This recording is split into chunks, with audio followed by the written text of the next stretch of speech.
रघुवीरा। होली खेले रघुवीरा अवध में होली खेले रघुवीरा। सदा आनंद रहे यही द्वारे मोहन कैलस होली हो। सदा आनंद रहे यही द्वारे मोहन कैलस होली हो। एक और खेले कुंवर कन्हैया एक और राधा गोरी हो। एक और खेले कुंवर कन्हैया एक और राधा गोरी हो।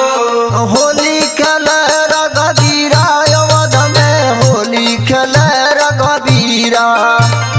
होली खेले रघुवीरा अवध में होली खेले रघुवीरा। Music by Rajesh Sahni.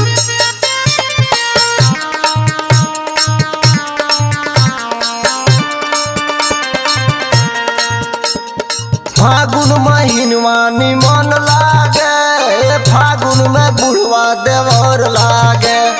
फागुन महीनवा निमन लागे फागुन में बुढ़वा देवर लागे।